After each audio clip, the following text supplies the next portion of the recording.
আসসালামু আলাইকুম এভরিওয়ান। আপনারা সবাই ইতিমধ্যে হয়তোবা অনেকেই জেনে গেছেন বা হয়তোবা অনেকে জানেনও নি। প্রায় ঘন্টাখানেক আগে হচ্ছে কক্সবাজারের টেকনাফ যে সাবেক সংসদ সদস্য আব্দুর রহমান বদি তাকে গ্রেফতার করা হয়েছে, যাকে আবার অনেকে ইয়াবা বদি নামেও চিনেন। তো এই ইয়াবা বদি তিনি হচ্ছেন একজন মাফিয়া এবং সেই সাথে হচ্ছে বাংলাদেশের মাদক দ্রব্যের একজন গডফাদার, এবং তাকে গ্রেফতার করা হয়েছে একটি হত্যা চেষ্টা মামলায়। মানে আপনি একজন মাফিয়া গডফাদারকে আপনি গ্রেফতার করছেন হচ্ছে একটা মানে হত্যা চেষ্টা মামলায়। এটা আসলে অত্যন্ত হাস্যকর, এবং এটা যে মামলাতে গ্রেফতার করা হয়েছে এটা অত্যন্ত ঠুনকো মামলা।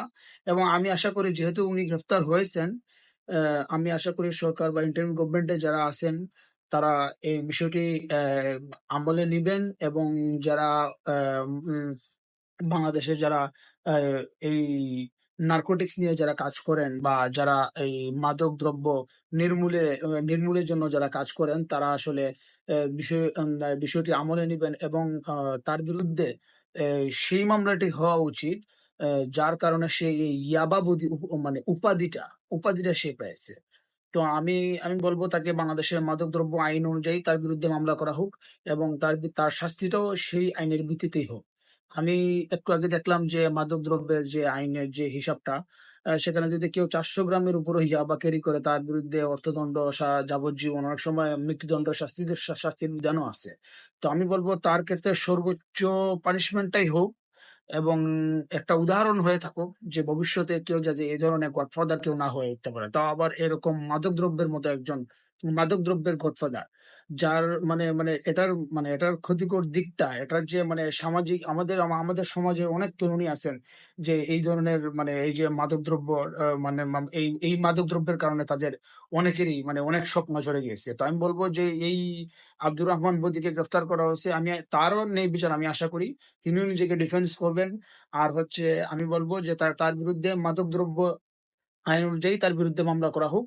যে যে মামলার জন্য দোষী তাকে সেই মামলায় গ্রেফতার করা হোক, এবং সেই মামলার অনুযায়ী তার বিচার হোক, এবং সেই মামলার রায় বিচারক দিবেন। এবং আর আমরা আব্দুর রহমান বদি ওরফে ইয়াবা বদি নামে যিনি পরিচিত, তো যিনি আর তার কার্যকলাপ সম্পর্কে আশা করি পুরো বাংলাদেশের মানুষই জানে যে তিনি কি করেছেন আর কি করেন নাই। সুতরাং তার বিরুদ্ধে এখানে আসলে মানে আমার মনে হয় না প্রমাণের জন্য আসলে তেমন বিশেষ কিছু লাগবে। তা সে মানে প্রমাণটা অতি দ্রুতই করা যাবে, এবং আমি বলবো যে তাকে যত দ্রুত সম্ভব মাদকদ্রব্য আইনের মামলায় তাকে গ্রেফতার করা হোক, এবং গ্রেফতার দেখানো হোক, এবং তার বিরুদ্ধে এই আইনে তার সাজাটা হোক। কোন হত্যা চেষ্টা মামলা, এই সমস্ত ঠুনকো মামলা, সালমান এফ রহমান এবং আনিসুল হককে যখন গ্রেফতার করা হয়েছিল তখন তাদের বিরুদ্ধে এলিগেশন ছিল এক আওয়ামী লীগ কর্মী সবুজ, তার নাম, তাদেরকে সেই মামলায় গ্রেফতার করা হয়েছিল। তো এই ধরনের মামলায় গ্রেফতার করা হলে জামিন তারা অনায়াসেই পেয়ে যেতে পারবেন। তো এই ধরনের জায়গা থেকে আমি বলবো যে মানে এই ধরনের ঠুনকো মামলা তাকে গ্রেফতার না করে তাদের যে বড় অপরাধ, তারা যে বড় বড় কুকীর্তি কালাপ করে মানে বাংলাদেশে বেরিয়েছেন এবং দাপটের সঙ্গে, এবং অত্যন্ত প্রশাসনিক ছত্রছায়ায় এবং সরকারের উপর মহলের আশীর্বাদে তারা যে বাংলাদেশে যে তাদের যে কুকীর্তি তারা করে বেরিয়েছেন, তাদের সাজা অবশ্যই পাওয়া উচিত।